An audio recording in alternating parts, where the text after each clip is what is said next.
Yes, sir. Good afternoon, one and all present here. I'm Shweta Chaudhary, research scholar from Physical Education, Guru Ghasidas Vishwavidyalaya. Today we all are here together for 3-day yoga workshop on the occasion of International Yoga Day 2022. And the theme of this program is Yoga for Wellbeing, which is organized by Department of Physical Education, Guru Ghasidas Vishwavidyalaya, Central University, Bilaspur, Chhattisgarh. In this workshop, we have Chief Patron, Honorable Vice Chancellor Sir, Professor Alok Kumar Chakrawal, and Patron, Honorable Registrar Sir, Professor Sailendra Kumar, and co-patron is Honorable Professor B.S. Rathore Sir, Dean of School of Study in Education, Guru Ghasidas Vishwavidyalaya, Bilaspur, and conveyor is Honorable Dr. Sanjit Sardar Sir, Head of Department, Physical Education, GGB Bilaspur, and Organized Secretary, Honorable Dr. Tilak Rajmeena Sir, Yoga in Charge and Assistant Professor in Department of Physical Education, Guru Ghasidas Vishwavidyalaya, Bilaspur, Chhattisgarh. Now on behalf of Guru Ghasidas Vishwavidyalaya, I cordially and respectfully welcome Dr. Preeti Pandey ma'am, who is Assistant Professor in Physical Education from SN BVPG College, Kanpur. And I'm very happy to say that she has awarded by PhD degree from LNIP Gwalior, and she has also 13-year teaching experience and also specialized in the area of research, sports training, health education, aerobic, and yoga. She has presented more than 30 research papers in international and national seminars and also in conferences. And she has also published more than 10 books which is related to physical education. And as an expert, she gave more than 50 lectures at national and international level. So the presence of such a personality here is a blessing. We hope that the students are able to seek a little guidance and imbibe from her thoughts. Ma'am, so I request you to come and start the program with your precious word. Ma'am, please.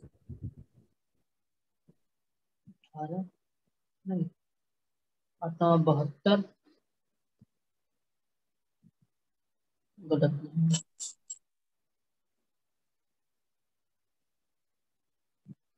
Hello, Preeti ma'am.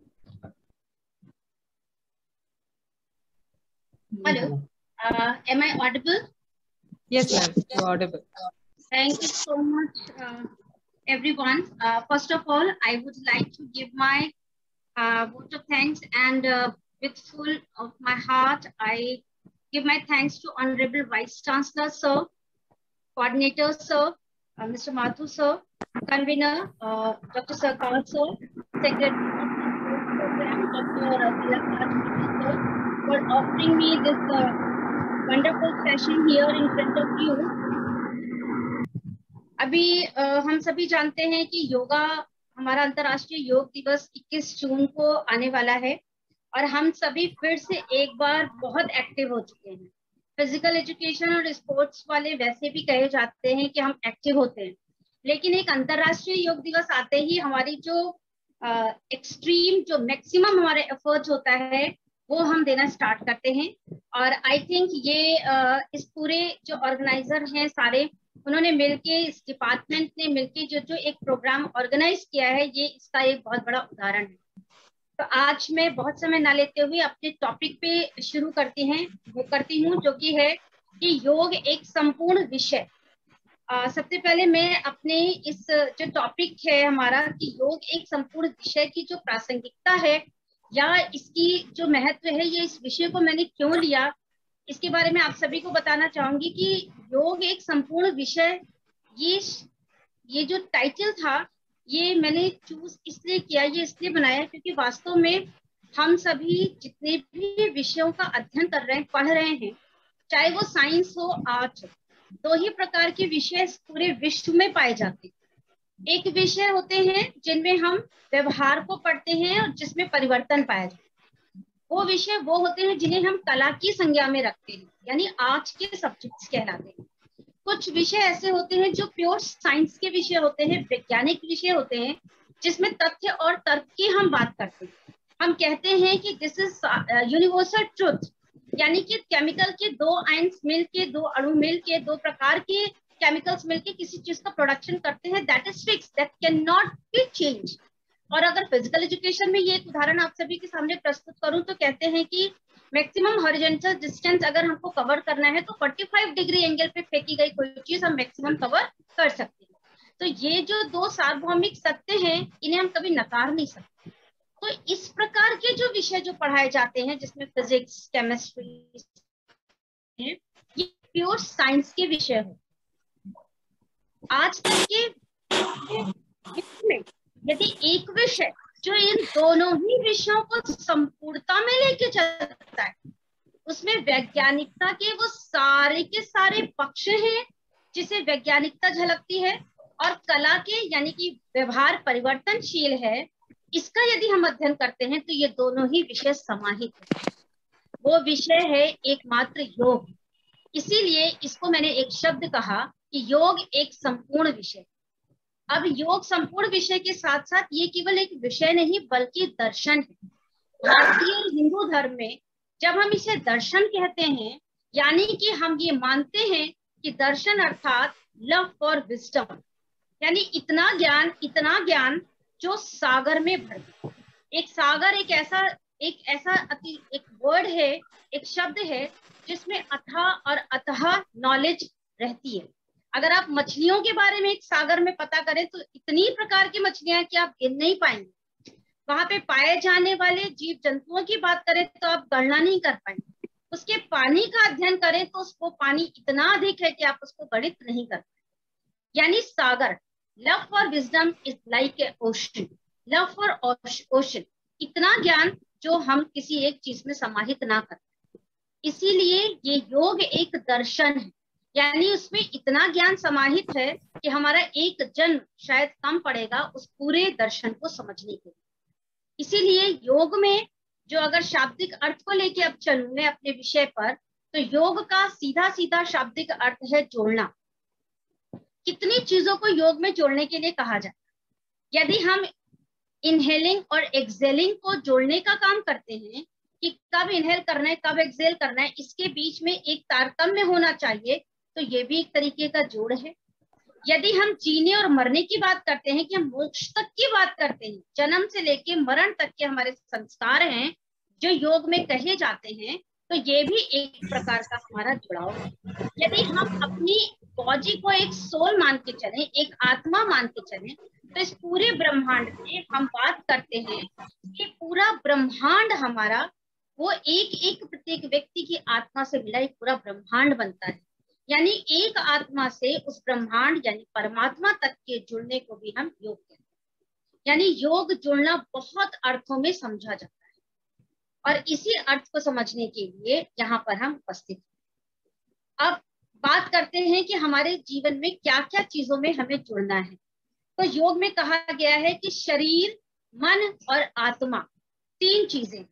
शरीर यानी शरीर को शुद्ध करना, शरीर को हम पूरा प्यूरिफाई करें, ये जो हमें आवरण मिला है ये हम अपने आप को स्वच्छ करें, शुद्ध करें। दूसरा आता है मन, मन यानी बुद्धि, जहां पर हमारे मानसिक स्वास्थ्य की बात की जाती है। शारीरिक स्वास्थ्य की बात करी गई जिसमें हमने अपने शरीर को सर्वोत्तम स्तर पर उस परिपूर्णता को प्राप्त करना है जहां पर हमें किसी भी प्रकार की बीमारी ना प्राप्त हो। ये तो एक संकुचित सी बात कह रही हूं मैं कि जहां पर हमें बीमारियां प्राप्त ना हो, केवल वही स्वास्थ्य है। लेकिन WHO ने आज इस परिभाषा के में परिवर्तन करने के लिए प्रयास शुरू कर दिया, जहां पर वो कहता था कि physical, mental, social, spiritual wellbeing is called a health. No, it's not. because our body is made of more than trillion cells. When we are made of more than trillion cells, it means each and every cell is consist of many germs. हमारी जो एक एक कोशिका है वो एक नहीं बल्कि 10 से 12 जर्म से भरी है।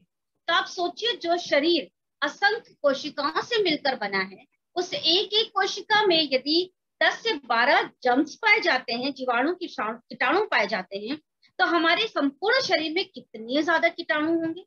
लेकिन जब एक बालक अपनी माँ के दूध से बाहर आता है तो उसके अधिकतम ये जो बॉडी का नेचुरल वे में बाहर आने का जो क्रम होता है, इसमें बहुत सारे जर्म्स स्वतः ही मर जाते हैं। और दूसरे प्रकार के हमारे शरीर में पाए जाने वाली रोग प्रतिरोधक क्षमता उन जर्म्स को डोमिनेट नहीं होने देती है जब तक हमारे शरीर में इम्यूनिटी बनी होती है।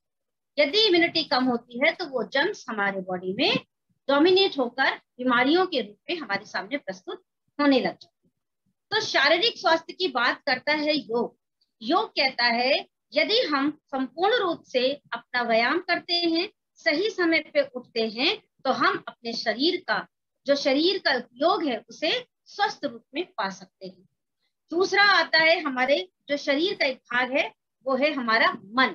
मन यानी माइंड, मस्तिष्क यानी मेंटल हेल्थ, मानसिक स्वास्थ्य के लिए कहा जाता है। योग में माना गया है कि हम जब तक अपने मस्तिष्क को, अपने मन को नियंत्रित नहीं करेंगे, तब तक हम अपने शारीरिक अधिकतम लाभ को प्राप्त नहीं कर सकते। और जब तक हमारा शरीर और मन दोनों स्वस्थ नहीं होंगे, हम अपनी आत्मा जो कि तीसरा पक्ष है उसकी शुद्धि नहीं कर पाएंगे। और परमात्मा से जो जुड़ाव है, जो ये शब्द है योग, जिसका अर्थ है जुड़ना, उसके अंतिम लक्ष्य कैवल्य तक कभी प्राप्त नहीं कर पाए। यानी शरीर के हमारे ये तीन पक्ष, जिसमें शरीर, आत्मा और मन, तीन से मिलना है, इसका जुड़ाव ही योग है। अब योग में हम बात करते हैं कि पुराने जितनी भी हमारी संहिता है, चाहे गृहण संहिता की बात करूं, शिव संहिता की बात करूं, चरक संहिता की बात करूं, इन सभी या हम अपने आयुर्वेद की बात करें, ये सारे जितने भी ग्रंथ लिखे गए हैं ये आज के नहीं है, 5000 साल पूर्व ही लिख दिए गए थे। इसीलिए हिंदू धर्म का जो सनातन धर्म कहा जाता है, वो कहा जाता है कि इस ब्रह्मांड का सबसे पहला लिखित रूप में दिया जाने वाला ग्रंथ है। इससे पूर्व कभी कोई ग्रंथ बना ही नहीं। और इसकी वैज्ञानिकता यहाँ से झलकती है कि एक डॉक्टर भी जब ऑपरेशन करने चलता है, जो कहता है कि हम पूर्ण रूप से वैज्ञानिक हैं, वो किसी भी प्रकार के ये इस प्रकार के तर्क को, कल्पनाओं को, आत्मा को, स्पिरिट को स्वीकार नहीं करता है। लेकिन फिर भी वो जब पहला ऑपरेशन करने चलता है, जब ऑपरेशन थिएटर में जाता है, तो सबसे पहले ईश्वर का स्मरण करता है। अर्थात वो भी कहीं ना कहीं विश्वास करता है, और ये विश्वास से ही हमारा आरंभ होता है योग। तो गृहण संहिता में सबसे पहले बात करूं, जिसमें बताया गया है, हठ योग की बात करी गई है। इसमें 7 अध्याय बताए गए हैं। 7 अध्याय में कहा गया है, पहले अध्याय में हमें पूरी स्टोरी बताई गई है कि कैसे एक ऋषि जो हैं वो राजा को स्टोरी पूरी बता रहे हैं कि हमारे जो हमें कर्म से लेकर मोक्ष तक की जो प्राप्ति है उसकी कितने कितने चरण हो सकते हैं, इसका पूरा प्रथम अध्याय में वर्णन किया गया। दूसरे अध्याय में बताया गया षटकर्म, हमारे 7 जो कर्म होते हैं, षटकर्म, वो कर्म क्या क्या है और उससे हम कैसे अंतिम लक्ष्य तक प्राप्त कर सकते हैं, इसके बारे में बताया है। उसके बाद आसन है, मुद्रा है, प्रत्याहार है, प्राणायाम है, ध्यान और समाधि, अंतिम तक हम पहुंचने का जो रास्ता है वो बताया गया। अब इसमें भी केवल एक एक चीज नहीं है। अगर इसमें हम षटकर्म की बात करें, जिसमें शोधन की बात करते हैं, तो ये भी 6 प्रकार की बताए गए। भस्त्रिका की बात करें तो वो भी कई प्रकार की है। नौली है, तो नौली में भी बहुत तरीके की नौली बताई गई। कपालभाति है, कपालभाति में भी हम एक तरह की बस कपालभाति श्वास को लेके कई बार छोड़ने का प्रयास करते हैं, केवल इसी को समझ लेते हैं, लेकिन इसके भी 3 भाग बताए गए हैं। आसन तो आप समझ लीजिए कि 84 लाख आसनों के वर्णन किया गया है। 84 लाख आसन, यानी कि एक एक शरीर की जो मांसपेशियां हैं उनके विशेष प्रकार के आसन, 84 लाख आसन बताए गए। और ये आसन कहाँ से निकली? हमारी प्रकृति से, हमारे पशु पक्षियों से। हमारे पशु पक्षी मनुष्य जितने प्रकार के आसन कर सकते हैं, उसी से ही मनुष्य के इस प्रकार की विभिन्न प्रकार की आकृतियां बनानी है, जिस आकृति को धारण करने के बाद हम विभिन्न प्रकार के शारीरिक दोषों को दूर कर सकते हैं। सोचिए कितना साइंटिफिक, वो 5000 साल पूर्व लिखे गए ये ग्रंथ थे, जब ये बता दिया गया था कि हमारे शरीर में कितनी नाड़ियां हैं और कितनी प्रकार की मांसपेशियां हैं जिनके विभिन्न प्रकार के आसन किए जा सकते हैं, और उन आसनों से हम किस प्रकार से विभिन्न प्रकार की बीमारियों को शरीर से दूर कर सकते हैं। इसके साथ जो तृतीय अध्याय है उसमें मुद्राओं की बात की जाती है।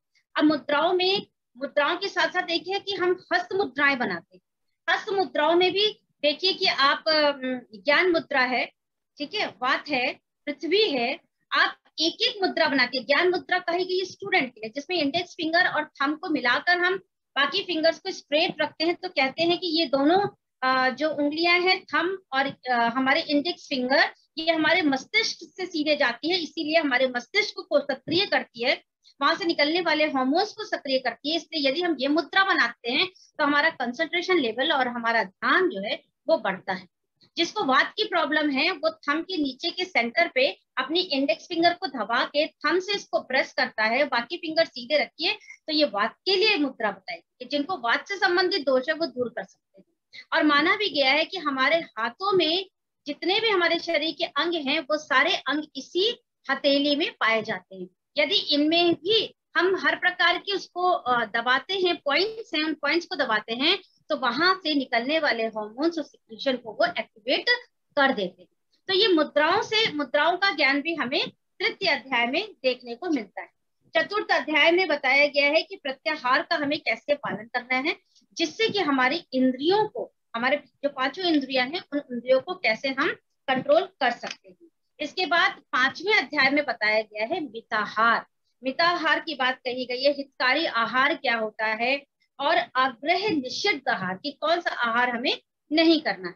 और हमारे इस पूरे योग में कहा गया है कि हमें जो भोजन करना चाहिए वो हमें सादा भोजन करना चाहिए।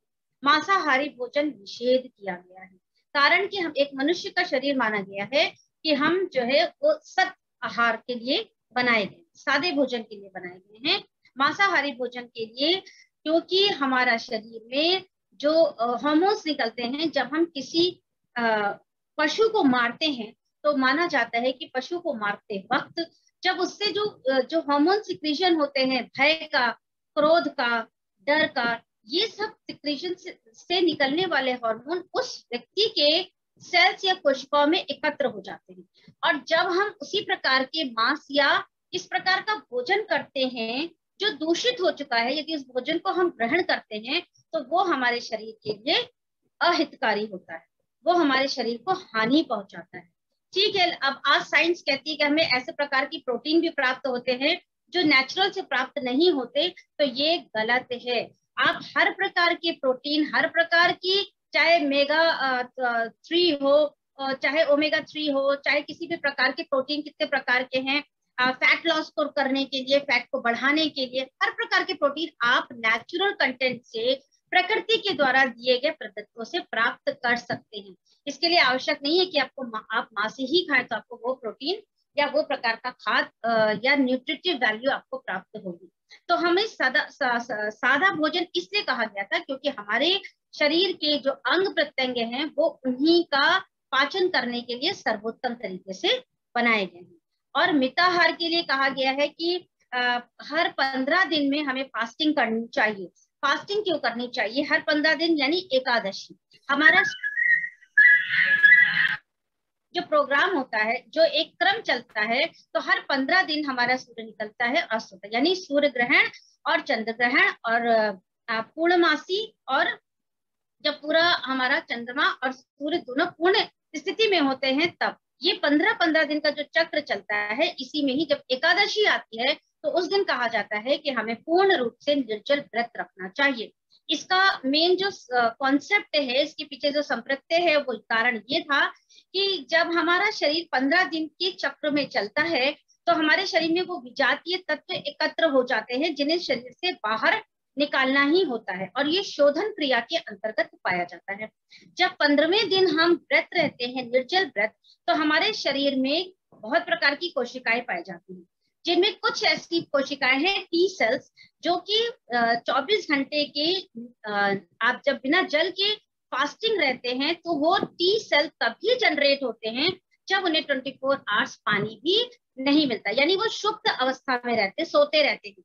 वो एक्टिवेट तब होते हैं जब बाकी की सेल निष्क्रिय होने लगते हैं, यानी बाकी के सेल इनएक्टिव हो जाते हैं, क्योंकि उन्हें किसी भी प्रकार का ऊर्जा के लिए जो पौष्टिक आहार चाहिए या जल चाहिए वो प्राप्त नहीं होता।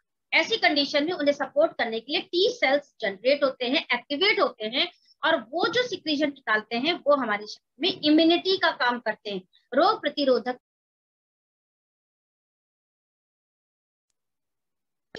जो मिताहार है, हमें जो फास्टिंग है वो एवरी 50 डेज अवश्य करनी चाहिए, ताकि हमारे शरीर की इम्यूनिटी बने और हमारे शरीर में एकत्रित विजातीय तत्व शरीर से बाहर निकल सके। इसके बाद जो छठा अध्याय है, छठा अध्याय में बताया गया है कि सूक्ष्म ध्यान करना है।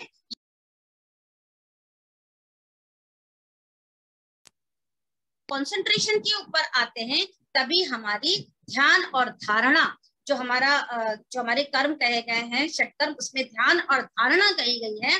जब हम ध्यान लगा के बैठते हैं, यानी कि हम एक लक्ष्य निर्धारित करते हैं।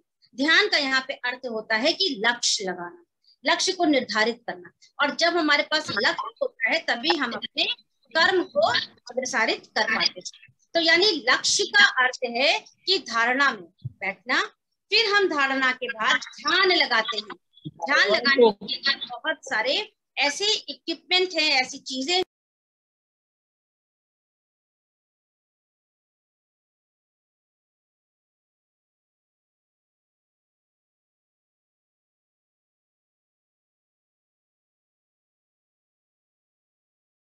कोई कुछ कहना चाह रहा है क्या? ओके, हम जब ध्यान लगाते हैं तो ध्यान लगाने के लिए बहुत सारे आपके पास ऑप्शंस हैं, जहां पर आप ध्यान की मुद्रा में आ सकते हैं, जहां पे हम दोनों भावों के बीच में अपने सेंटर पॉइंट्स पे लगा सकते हैं ध्यान। दूसरा, हम श्वास प्रश्वास जो हमारी आती है, तो आप देखिए हम जिस हवा को लेते हैं और छोड़ते हैं तो एक वायु जो है वो थोड़ी सी गर्म निकलती है, आप उस पर अपना ध्यान लगा सकते हैं। आप अपनी हार्ट बीट्स पर ध्यान लगा सकते हैं। आप एक लौ जलाकर भी ध्यान लगा सकते हैं। आप किसी बिंदु पर ध्यान लगा सकते हैं। आप अपने किसी इष्ट या प्रभु पर, अपने ईश्वर जिसे आप मानते हैं, उस पर भी ध्यान केंद्रित करके ध्यान लगा सकते हैं। ध्यान जब हम लगाते हैं तो हम अपनी जितनी भी इंद्रियां हैं उसे एक जगह पर केंद्रित करते हैं, और एक अपने विचारों, जो मस्तिष्क में अशुद्धता आ जाती है, जहाँ पे असंख्य प्रकार के विचार आते हैं, उन विचारों से हमें शुद्धि प्राप्त होती है। हमारे विचार धीरे धीरे करके, पहले ही दिन ये नहीं होता, आप पहले, दूसरे, तीसरे, चौथे दिन, 5वें दिन तक लगातार जब आप ध्यान की मुद्रा में बैठते हैं तो आप देखिएगा कई दिनों के बाद आप स्वतः ही, आपको जो कंसंट्रेशन लेवल है उसमें समय कम लगेगा, आप बहुत ही जल्दी ध्यान केंद्रित कर लेंगे एक जगह पे, और आपके मस्तिष्क में जितनी भी अशुद्धियां होंगी, जितनी अशांति होगी, वो धीरे धीरे निकलनी आरंभ हो जाएगी, और आपका कंसंट्रेशन लेवल बढ़ जाएगा। आपकी इंद्रियां संतोष की प्राप्ति करेंगी, संतुष्टि प्राप्ति करेंगी, और उसी ध्यान में जब आप समाधि को धारण कर लेंगे, यानी कि आप चाहे आंखें खोल के रखें या आंखें बंद करके रखें, आपके आसपास क्या हो रहा है इससे परे जब आप एक समाधि को धारण करेंगे,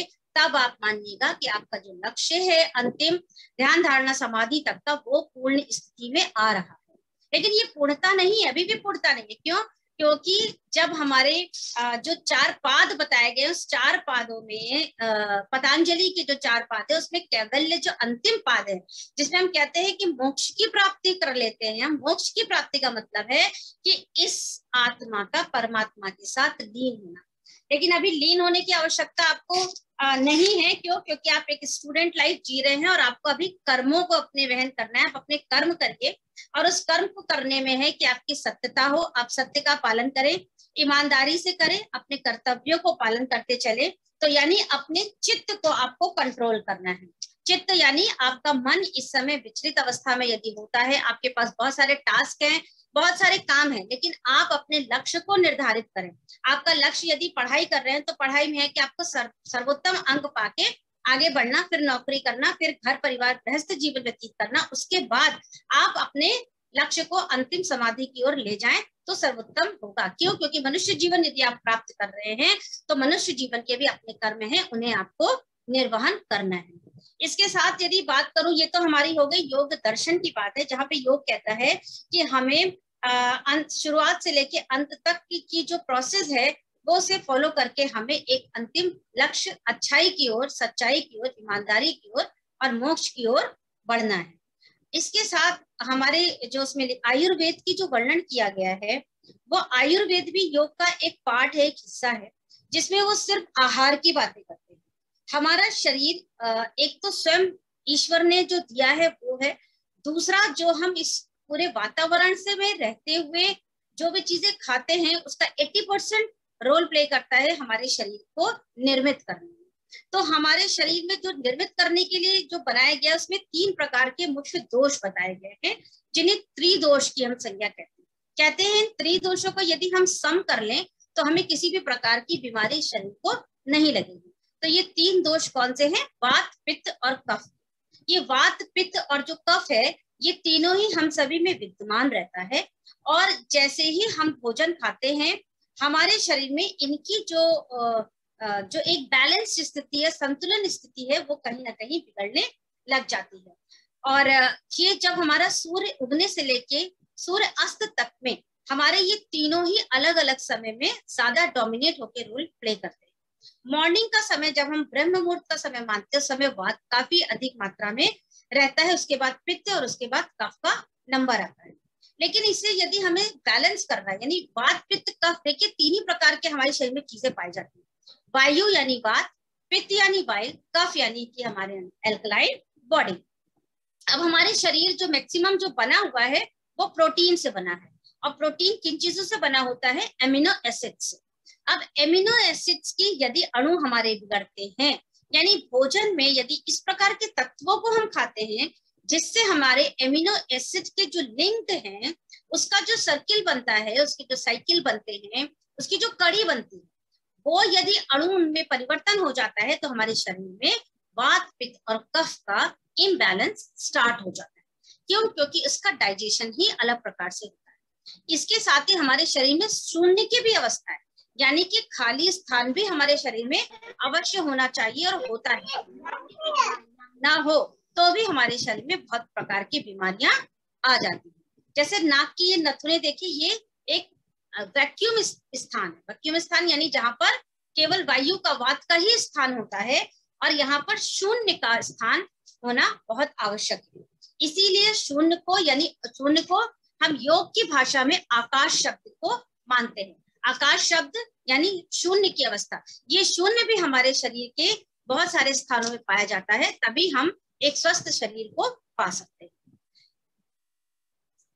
तो यहाँ पर हमने आपको क्या बताया कि एक तो बताई घृण संहिता की बात बताई, जहां पर हमारे 7 अध्याय का वर्णन करता है, जिसमें साइंस की बात कही जाती है कि हमारा शरीर किस प्रकार स्वस्थ रखने के लिए, शरीर को भी स्वस्थ रखना है, ध्यान लगाकर मस्तिष्क को भी ध्यान अपने सही संयम रखना है, और हमें अपनी 5 इंद्रियों को नियंत्रित करके एक आध्यात्म की ओर बढ़ना।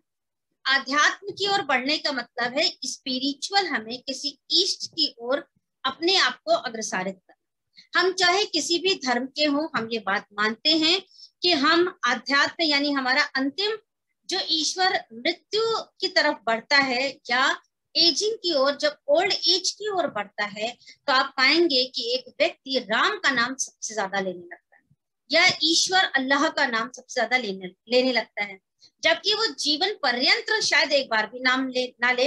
लेकिन नास्तिक जो व्यक्ति है वो आस्तिक की ओर बढ़ने लगता है, और ईश्वर पे उसकी जो आस्था है वो बहुत बढ़ने लग जाती है।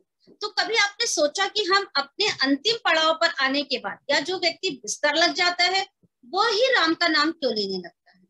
हम जन्म से लेके अपनी युवावस्था, युवा से पूर्णावस्था तक उस ईश्वर को उतनी बार याद क्यों नहीं करते जितना हम अपने वृद्धावस्था में लेने लगते हैं? इसका कारण है कि जब हमारी बाकी इंद्रियां सिकुड़ जाती है, एक एजिंग के साथ साथ साइंस कहता है, साइंस की भाषा में यदि कहूं तो हमारे मस्तिष्क में, हमारे ब्रेन में हाइपोथैलेमस नाम की जो ग्लैंड पाई जाती है, वो क्या होती है, एज के साथ साथ सिकुड़ने लगती है। जब वो सिकुड़ती है तो हमें एल्जाइमर जैसी बीमारियां ग्रसित कर लेती हैं, या डेमेंशिया जिसमें हमें भूलने की बीमारी होती है। आपने देखा होगा हमारी स्किन भी जर्जर होने लगती है, सिकुड़ जाती है, इसमें सिकुड़न हो जाता है। हमारे शरीर का जो टेम्परेचर है, इंटरनल टेम्परेचर, वो भी कम होने लगता है। हमारे शरीर का जो वायु तंत्र है यानी श्वसन तंत्र है, उसमें जो इनहेलेशन और एक्सहेलेशन है वो प्रोसेस भी हमारा डाउन हो जाता है, हार्ट बीट्स डाउन हो जाती हैं, हमारा पल्स रेट कम होने लगता है। यानी कि हमारी जो इंद्रियां हैं, हमारी जो ग्रंथि, हमारी जो ये सेल्स हैं, कोशिकाएं हैं, ये सिकुड़ने लगती, ये अपनी जो सर्वोत्तम स्थिति में काम करने की स्थिति में थी वो कम हो गई। जब वो कम होती हैं तो क्या होता है, हमारे जो मस्तिष्क का एक्टिवेशन पार्ट है वो उसको एक्टिवेट करने के लिए ज्यादा सक्रिय हो जाता है। और मस्तिष्क के जब हमारे जो अंग हैं, जो हमारी ऊर्जा है, वो सारे अंगों को भेजने लगता है, संचय ज्यादा तेज कर देता है, ताकि जो जीवित व्यक्ति है वो बाहर की चीजों का संज्ञान ज्यादा अच्छी तरीके से लेने लगे। और जब मस्तिष्क का ये पार्ट एक्टिव होने लगता है तब हम कहते हैं कि हम ईश्वर की ओर इंगित होने लगते हैं। ईश्वर का जो ज्ञान है वो हमारी ओर बढ़ने लगता है, हमें उसकी जो सोच है, हमें उसकी ओर जो ले जाने वाला ध्यान है वो एक्टिवेट हो जाता है। तो विज्ञान ये कहता है कि जहां हम एल्जाइमर और डिमेंशिया जैसे एक अंग के सिकुड़ने के साथ साथ शिकार होने लगते हैं, वहीं पे हमारी जो ऊर्जा को देने वाला तंत्र है वो एक्टिवेट हो जाता है, लेकिन वो अंगों को ऊर्जा देने वाला नहीं बल्कि ध्यान की ओर ऊर्जा देने वाला तंत्र जो है वो ज्यादा एक्टिवेट होता है, जिसके कारण हम अपने ईश्वर की ओर यानी आध्यात्म की ओर बढ़ने लगते हैं। आध्यात्म जैसे कहा गया है शारीरिक, मानसिक, सामाजिक और आध्यात्मिक, यानी ये चार पक्ष जिसमें शरीर सबसे पहले आता है, उसके बाद मस्तिष्क। हम शरीर और मस्तिष्क को अलग नहीं कर सकते, ये दोनों ही एक यूनिट के रूप में कार्य करते हैं, यानी कि शारीरिक, मानसिक, उसके बाद सामाजिक और उसके बाद आध्यात्मिक। यानी कि आध्यात्मिक को हम अंतिम मान रहे हैं। अंतिम का मतलब वो अंतिम पक्ष नहीं, मतलब कि वो अंतिम लक्ष्य है। लक्ष्य हमेशा बाद में होता है, उसको प्राप्त करने के लिए जो छोटे छोटे उद्देश्य हम प्राप्त करते हैं वो छोटे लक्ष्य हैं, लेकिन अंतिम लक्ष्य तो बाद में ही आता है ना। तो ये शारीरिक स्वास्थ्य, मानसिक स्वास्थ्य और हमारा सामाजिक स्वास्थ्य, ये सर्वोत्तम करके ही हम अपना आध्यात्मिक जो अंतिम लक्ष्य है उसको हम पाने के लिए प्रयासरत होते हैं। और यही जो प्रयास का क्रम है, यही इसीलिए कहा गया है कि पहला शारीरिक, फिर मानसिक, फिर सामाजिक और फिर आध्यात्मिक। तो यदि हम अपने आध्यात्मिक लक्ष्य को भी पा लेते हैं तो हम भगवान को प्राप्त करते हैं। भगवान यानी पांच तत्व जिसमें समाहित है। पांच तत्व ये कौन कौन से हम सभी जानते हैं, वो है हमारे भूमि यानी धरती, गगन, वायु, अग्नि और नील यानी जल। ये पांच तत्व मिलकर ही हमारे शरीर यानी भगवान का निर्माण करते हैं। इसीलिए कहा गया है कि शरीर एक मंदिर है। इसे मंदिर इसीलिए कहा गया क्योंकि इसमें भगवान यानी पांचों तत्वों का वास है। ये पांच तत्व हमारे शरीर में विद्यमान रहते हैं। यही योग है और यही संपूर्ण विषय है। इस विषय में संपूर्णता समाहित है क्योंकि इसमें हम एक व्यक्ति की व्यक्तित्व और प्रकृति यानी वातावरण दोनों को ही समाहित करते हैं। कोई भी अन्य शास्त्र, कोई भी अन्य विषय वो केवल अपने आप की बात करता है, वो संपूर्णता की बात नहीं करता है। यदि पर्टिकुलर आप केमिस्ट्री की बात करें तो वो सिर्फ केमिकल की बात करेगा, उसके परे कुछ नहीं करेगा। लेकिन अब आज की डेट में हर एक साइंटिस्ट वो बात कर रहे हैं इस सूक्ष्म अणु की, जिसे इलेक्ट्रॉन कहा गया है। इसकी खोज हर एक ने स्वीकार करनी है और ये कहा जाने लगा है कि इस कॉस्मोस में इस सूक्ष्म से प्रत्येक चीज का निर्माण इसी सूक्ष्म इलेक्ट्रॉन से हुआ है। चाहे वो व्यक्ति एक जीवित प्राणी की बात कर लें, चाहे हम निर्जीव चीज की बात कर लें, चाहे हम लकड़ी की बात कर लें जो आपके सामने एक सोफा टेबल के रूप में विद्यमान होगा, लेकिन उसमें जो लकड़ी का तत्व है उसमें भी कुछ ना कुछ ऐसा विद्यमान है जो जीवित यानी इलेक्ट्रॉन से बनी हुई चीज है। तो ये जो वैज्ञानिक है, इन वैज्ञानिकों ने भी इस इलेक्ट्रॉन जिससे कि ऊर्जा निकलती है, वही ऊर्जा प्रत्येक व्यक्ति, प्रत्येक प्राणी को, चाहे वो जानवर हो, चाहे वो छोटा सा इंसेक्ट हो, चाहे वो पेड़ पौधे हैं, सभी इसी की ही चर्चा कर रहे हैं, इसी की बात करते हैं और इसी से ही हमारे ब्रह्मांड की रचना को माना गया है। तो इस प्रकार मुझे लगता है कि मैंने यहाँ पर आपको पूरे इस विषय में, योग के विषय में जितनी भी चीजें आती हैं उन सभी का वर्णन किया, जहां पर आपने पाया कि 100 करोड़ वाले देश में भी हम उस पुराने इतिहास को लेकर आज भी चल रहे हैं, लेकिन उसको कितनी सफलता पूर्वक एडॉप्ट करते हैं, ग्रहण करते हैं, ये आप में और मुझ में निर्भर करता है कि हम अपनी इस संस्कृति, इस धरोहर जो हमें योग अपने ऋषि मुनियों के द्वारा प्राप्त हुई है, इसे कितनी अच्छी तरीके से संजोते हैं, इसका कितना सर्वोत्तम उपयोग करते हैं। हम सभी शारीरिक शिक्षा और खेलकूद से जुड़े व्यक्ति हैं। यहाँ पर हमारा प्रथम लक्ष्य है कि हम समाज को वेलनेस दें, कल्याणकारी स्वास्थ्य को सबको लाभ प्राप्त करें। हम शारीरिक शिक्षकों का लक्ष्य ओलंपिक में मेडल पाना नहीं है, वो स्पोर्ट्स के स्पेसिफिक लोग हैं उनका लक्ष्य है। लेकिन as a physical education student myself, even today I used to say myself as a student of physical education, मैं कहती हूँ कि मेरा पहला लक्ष्य है कि मैं अपने स्टूडेंट्स को स्वास्थ्य के प्रति इतनी जागरूक करूं कि उनको वो वेलनेस, वो स्वास्थ्य, वो कल्याणकारी जो जीवन है उसको पाने का ज्ञान प्राप्त हो।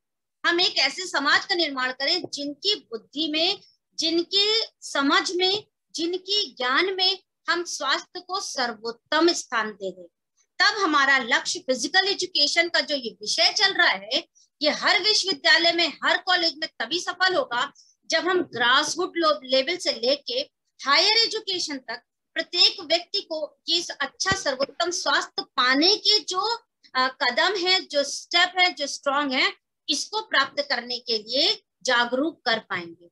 और ये योग विद्या है, फिजिकल एजुकेशन एज ए विषय, और इस विषय में ये एक छोटा सा पार्ट है योग, लेकिन ये पार्ट नहीं है, ये एक संपूर्ण विषय है। एक विषय, एक ऐसा विषय जिसमें एक व्यक्ति के सर्वोत्तम व्यक्तित्व के हर पक्ष को छुआ गया है। हम एक जीवन में यदि इसका अध्ययन करें तो कम होगा, लेकिन हम उसके जो सुपरफिशियल चीजें, जो इसके बेस्ट बेनिफिशियल पार्ट्स हैं, यदि हम उनका अध्ययन करें, सोसाइटी में, समाज में, उनमें प्रत्येक व्यक्ति में इसके बारे में इसको जागरूक करें, उससे संबंधित योग को सीखें और लोगों को सही तरीके से करना सिखाएं। ब्रह्म मुहूर्त में उठना और निशाचर ना बनना। आज का प्रत्येक स्टूडेंट रात में जगता है और सुबह सो जाता है, दिन भर सोता है और रात में उठता है। यानी हमने प्रकृति के विरुद्ध कार्य करना शुरू कर दिया। जब हमने प्रकृति के विरुद्ध कार्य करना शुरू कर दिया तो हम कैसे अपेक्षा करते हैं कि हमारा जो प्राचीन साइंस जो योग बनाया गया, जिसमें कहा गया है कि ब्रह्म मुहूर्त से उठने से लेकर सूर्य डूबने के बाद सोने की जो प्रक्रिया है, उसको धारण करना ही सर्वोत्तम स्वास्थ्य की प्राप्ति का पहला अध्याय है, पहला लक्ष्य है, पहला कदम है। हम उसे ही नहीं प्राप्त कर रहे हैं आज की डेट में। हमने केवल अपने आप को टेक्नोलॉजी और टेक्निकल तक ही सीमित कर दिया है, जबकि साइंस, हमारा जो योग है, ये टोटल टेक्निकल है। आप यदि अपने शरीर की वैज्ञानिकता का अध्ययन करेंगे तो आप पाएंगे कि अपने शरीर में जठर ग्रंथि की अग्नि सूर्य उगने से स्टार्ट होती है, सूर्य डूबने से बुझ जाती है। यानी भोजन का सेवन ही हमें सूर्य निकलने के बाद और सूर्य के डूबने के बाद किसी भी प्रकार के भोजन को ग्रहण न करना ही सर्वोत्तम स्वास्थ्य का पाना होता है। लेकिन क्या हम ऐसा कर पा रहे हैं? नहीं। तो क्यों हम इस ज्ञान को अपने समाज में नहीं बांट पा रहे हैं? कहीं ना कहीं हमने इन पुस्तकों को अज्ञानता में डाल दिया। क्यों नहीं हम इन पुस्तकों के ज्ञान को अर्जन कर रहे हैं? एक एक अध्याय, एक एक विषय को ग्रहण करें, उन्हें पढ़ें और समाज को, सोसाइटी को जागरूक बनाएं कि हमें किस प्रकार भोजन लेना है, किस प्रकार पानी पीना है, किस प्रकार ब्रीदिंग सिस्टम करना है। प्राणायाम से लेके कपालभाति के सुप्रीम पोस्ट तक पहुंचना, उस आसन को ग्रहण कर लेना भी आसान नहीं होता। हर एक व्यक्ति के लिए किस अवस्था में कौन सा आसन सर्वोत्तम होता है, वो आसन करना, ताकि हमारी ब्रीदिंग, हम एक नियंत्रित वे में अपनी ब्रीदिंग को भी ले पाए। आज की डेट में हम और आप एक सुपरफिशियल ब्रीदिंग करते हैं, ऊपरी तहर से ब्रीदिंग करते हैं, लेकिन योगी ब्रीदिंग कहलाती है डेप्थ ब्रीदिंग। कहा भी गया, नहीं, योगी शास्त्रों में कहा गया है कि हर एक व्यक्ति की जो सांसें हैं वो लिखी हुई है। इसीलिए कहा गया एक कुत्ता केवल 12 वर्ष ही जीवित रहता है, क्यों? क्योंकि वो अपनी सांसें देखिए कितने जल्दी जल्दी लेता है, और एक कछुआ जो 1 मिनट में 3 से 4 बार सांस लेता है, सांस और सांस भरता और छोड़ता है, वो 300-400 साल जीता है। और हम मनुष्य जो पहले, आप देखिए हमारे बाबा दादी के भी बाबा दादी 150-150, 200 साल जीवित रहते थे। प्रमाण उपस्थित हैं यहाँ पर। जो हमारे परदादा थे वो 121 साल में उनकी मृत्यु हुई थी। तो सोचिए 121 साल तक मेरे परदादा जीवित हुए थे, और मेरे बाबा की डेथ 96 इयर्स में हुई, और मेरे उसके बाद जो गिरता हुआ वो क्रम है वो 75 पर आकर सीमित हो गया। आज की डेट में यदि कोई भी मनुष्य 75 से 80 साल तक जीवित हो रहा है तो हम बड़ी प्रशंसा करते हैं कि वाह, इन्होंने तो बहुत लंबी आयु जी ली। जबकि हम अपने पूरे पूर्व के जो हमें पूर्वज थे उनकी आयु भूल गए क्या? इतनी जल्दी भूल गए कि वो 120 साल तक जिए थे। तो वो 120 साल तक क्यों और कैसे जिए थे? क्योंकि उन्होंने एक अनुशासन भरा जीवन जिया था, जो हमारा योग बताता है। योग बताता है कि हमें एक अनुशासन प्रिय जीवन ही जीना चाहिए। तो जो ये आयु का हमारा डिट्रियोशन हो रहा है, क्षय हो रहा है, कहीं ऐसा ना हो कि हम अपनी आने वाली पीढ़ी को केवल 50 वर्ष की ही सर्वोत्तम आयु दे पाए। तो यदि इस आयु स्पैन, लाइफ स्पैन को सर्वोत्तम बढ़ाना है, एक स्वस्थ लंबी आयु यदि जीवित रहनी है, तो हमारा और आपका एक शारीरिक शिक्षा के शिक्षक होने जा रहे आप लोग, जो कल के नेता हैं, कल के भविष्य हैं, आपको ही कहीं ना कहीं जागरूक करना होगा इस समाज को, इस सोसाइटी को, कि हमारे प्राचीन में मिला ये इतिहास का जो योग ग्रंथ है, जो इतिहासों में सबसे बड़ी उपलब्धि हमारे हिंदू धर्म की है, इसे हिंदू धर्म का न लेके एक समाज के स्वास्थ्य की सर्वोत्तम उपलब्धि मानते हुए लोगों को जागरूक करिए। और इसमें जो सर्वोत्तम संपूर्ण स्वास्थ्य की जो चर्चा करी गई है, होलिस्टिक हेल्थ की जो चर्चा की गई है, उसको हम प्राप्त करें। आज हमारे समाज में फैली हुई साइकोसोमेटिक डिजीज, चाहे वो स्ट्रेस, एंजाइटी, फ्रस्ट्रेशन और बहुत प्रकार की ऐसी बीमारियां, जिसमें डायबिटीज को हम क्या कहें, कैपिटल ऑफ द सिटी हम सब बनने जा रहे हैं। पूरे वर्ल्ड में highest number of the diabetic patient बनने जा रहे हैं। सोचिए, भारत जैसा देश पूरे विश्व में सबसे ज्यादा डायबिटिक पेशेंट लेके जीने जा रहा है, जहां की उत्पत्ति ही योग है। और जापान, जिसने अपनी सांस्कृतिक धरोहर को आज भी विद्यमान रखा है, इसीलिए वहां पे सबसे कम डॉक्टर्स हैं, सबसे कम वहां पे पेशेंट्स होते हैं, बीमार लोग वहां पे विश्व में सबसे कम पाए जाते हैं जापान में। क्यों? क्योंकि उन्होंने अपनी सांस्कृतिक विरासत जो उनको मिली हुई थी, उनके जीने का जो तरीका था, वो आज भी उन्होंने अडॉप्ट किया है। और हम लोग धीरे धीरे धीरे वेस्टर्न कल्चर को पाने लगे हैं, और जो हमारी प्राचीनतम संस्कृति थी कि ब्रह्म मुहूर्त में उठना, व्यायाम करना, स्वच्छ कर्म को प्राप्त करना, संध्या करना, पूजा अर्चना करना, फिर दिन भर के कार्यों को करना, समय से भोजन कर लेना और समय से रात्रि में ईश्वर का ध्यान करते सो जाना, ये प्रकार के जो एक अनुशासन प्रिय जीवन बताया गया था, वो हम खोते जा रहे हैं। हम इस प्रकार की वेस्टर्न जीवन में अपने आप को लिप्त करते जा रहे हैं, जहां पर हमको इस प्रकार की बीमारियां प्राप्त हो रही हैं, जिसका कि इलाज भी आज के समय में संभव नहीं हो पा रहा है। डॉक्टर्स भी फेल होते चले जा रहे हैं, जो बीमारियों का पता लगाने, फिर उनका डायग्नोस करने, फिर उनका जो ट्रीटमेंट है उनको निकालने में सालों साल लग जा रहे हैं। और ये प्रत्यक्ष उदाहरण आपके सामने कोविड-19 जो कोरोना वायरस रहा है, वो हम सभी के सामने इसका प्रत्यक्ष उदाहरण प्रस्तुत है। तो क्यों ना हम अपने ऐसे समाज का निर्माण करें, जो एक ऐसे विषय का ज्ञान आप सबके द्वारा पूरे समाज में दिया जा सकता है, जो कि योग है, जो कि हमें नेचुरोपैथ से जोड़ता है, हमारी प्रकृति से जोड़ता है, हमें स्वयं से जोड़ता है, हमें स्वयं के बारे में जानकारी देता है। शायद ही कोई ऐसा विषय होगा जो स्वयं के बारे में जानकारी देता है, लेकिन योग एक ऐसा विषय है जो प्रकृति से हमें जोड़ता है, स्वयं से हमें जोड़ता है, और इस ब्रह्मांड में कुटुंबकम की बात करता है। Thank you very much. यहीं पर मैं अपने इस वक्तव्य को विराम देती हूँ, और मुझे लगता है कि मैंने अपने जो विषय था उस विषय को यहाँ उसकी प्रासंगिकता को आप सभी के सामने प्रस्तुत किया है। और अगर किसी के कोई क्वेश्चन हो इससे संबंधित तो आप पूछ सकते हैं।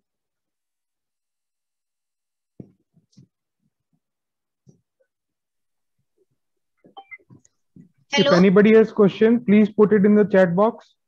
put it in the chat box directly.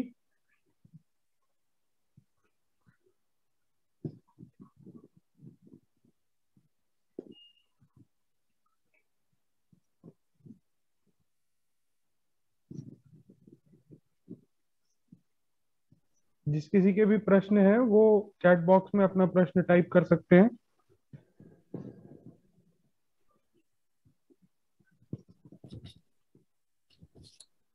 Direct भी पूछ सकते हैं।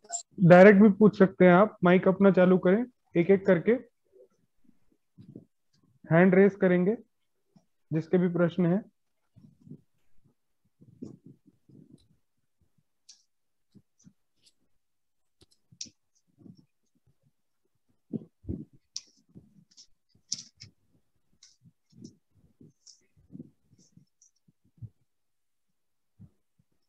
Hello ma'am.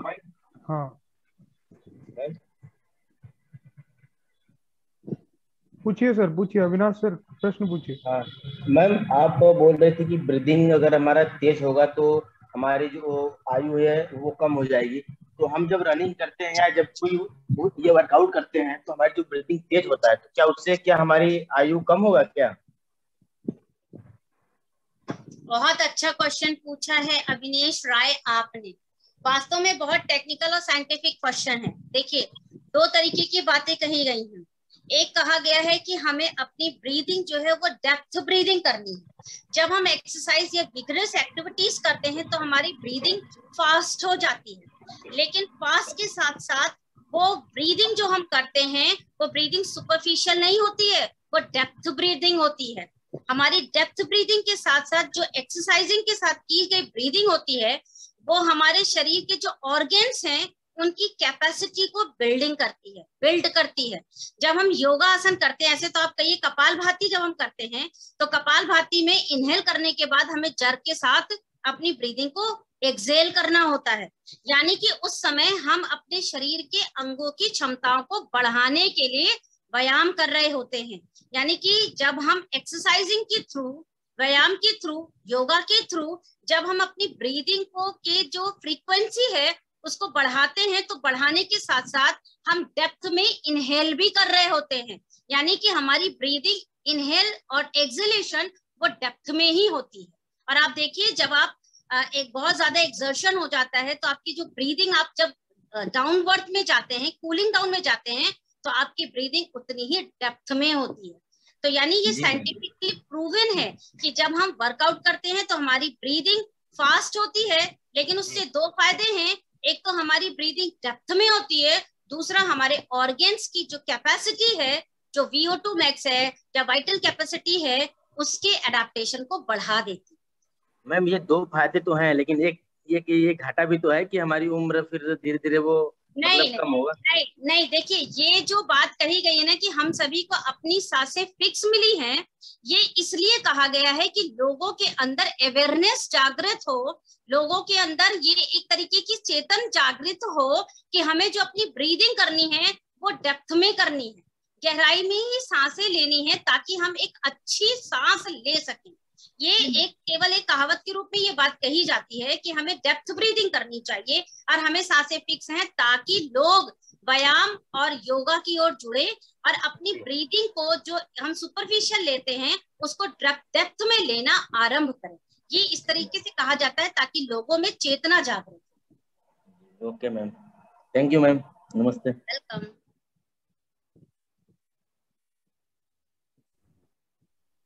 रामाशीष, आपका प्रश्न है क्या?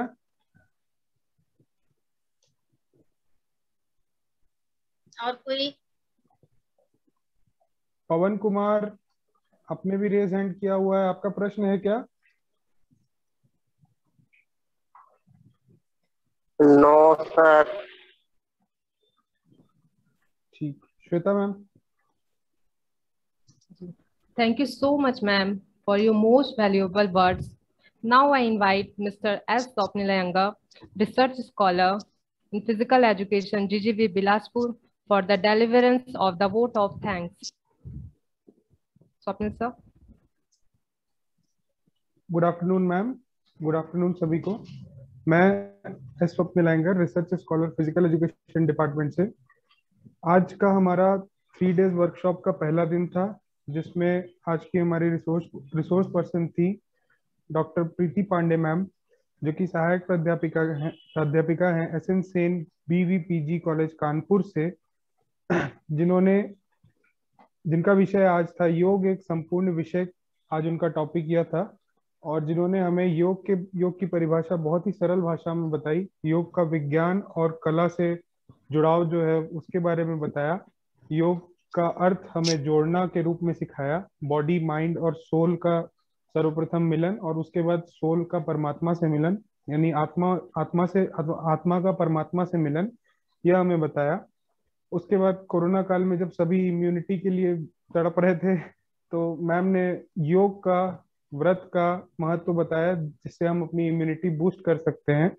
मैम ने ध्यान के बारे में बताया, ध्यान का महत्व बताया, ध्यान लगाने की प्रक्रियाओं के बारे में बताया, लक्ष्य के बारे में बताया, लक्ष्य की प्राप्ति के बारे में बताया, विद्यार्थी जीवन में लक्ष्य क्या क्या होने चाहिए और उन्हें प्राप्त कैसे करना है, इसके बारे में बताया। मैम ने आयुर्वेद को योग से जोड़ते हुए हमारे शरीर में जो 3 त्रिदोष होते हैं, वात पित्त और कफ, उनके बारे में हमें जानकारी दी, और समय के अनुसार किस समय पे शरीर पे किन त्रिदोषों में से कौन सा त्रिदोष इफेक्टिव होता है, इसके बारे में बताया। मैम ने हमें उम्र के साथ इंद्रियों में जो प्रभाव पड़ता है उसके बारे में बताया। मैम ने हमें दिनचर्या को सुधारने के बारे में बताया।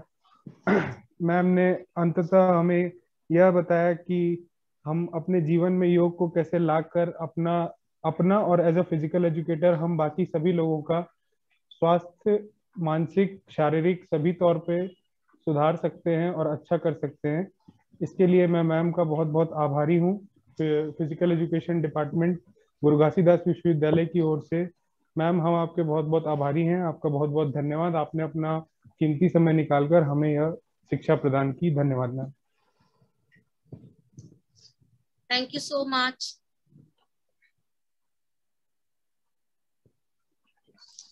Meena sir. Thank you ma'am. Thank you ma'am. Thank you everyone. Thank you Meena ji. Thank you ma'am. Thank you ma'am. Thank you ma'am. जितने भी स्टूडेंट्स हैं वो अभी फीडबैक का फॉर्म आपके ग्रुप में आ जाएगा, और उस फीडबैक के फॉर्म को भर दीजिएगा आप लोग जैसा भी है। Okay okay, thank you one and all.